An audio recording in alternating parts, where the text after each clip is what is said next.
We're being affected by all of the technology that affects everyone else. So artificial intelligence, maybe not robotics, but we are really being affected by machine learning, and we're being affected by the whole artificial intelligence underneath. Once we actually have control over there, know what it is we can do, we are going to be able to do so much more with PR.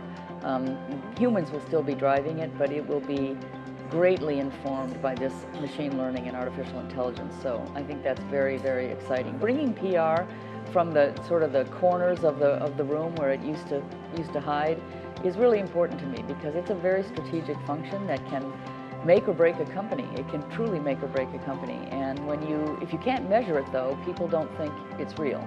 So now that we can actually measure it in a way that's meaningful via sales, we have a tool at our disposal to make this business much more important and much more strategic inside of companies today. So that's also exciting to me. One of the key trends that I'm seeing is that we now have an opportunity to integrate communications with marketing in a way that feels very natural and that creates an experience for a customer or a prospect that feels continuous. One of the things that I'm personally interested in is to say, how can I take the results of really good communications work, where we've essentially created these wonderful, objective, third-party endorsements of our product, and if not endorsements, at least created a lot of credibility. And how do I look at feeding that into the other marketing activities that we're doing so that I can use that as a way of directly bringing those pieces to the group of people that I'm trying to influence? I think we're going to see two things happen. One, we're going to see the integration of artificial intelligence into our business practices.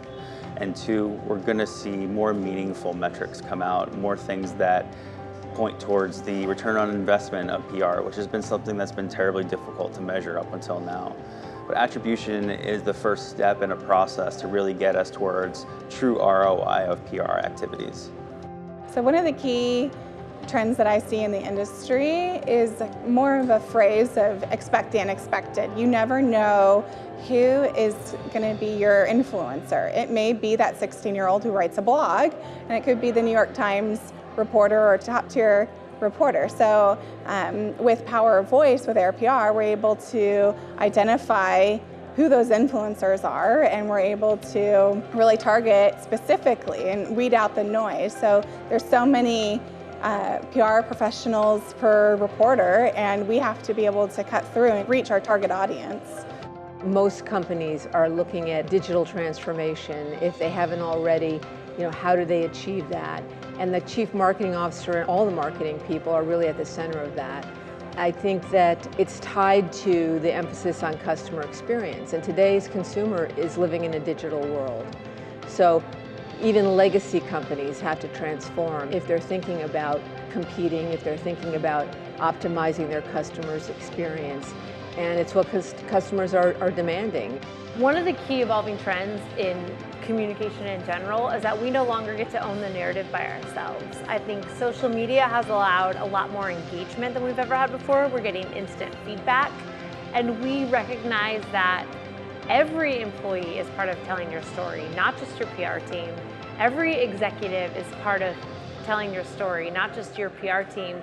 When we think about things that are happening on Glassdoor and on Twitter and on LinkedIn, anyone who's self-identified as an employee, when something comes up for your company or there's a crisis, all of those people become brand spokespeople. And so I think one of the key trends is ensuring that every part of your company, every partner, every employee, every agency, they understand who you are. And that's a new part of the job for communication professionals, that it's really about creating alignment and distributing ownership of the storytelling.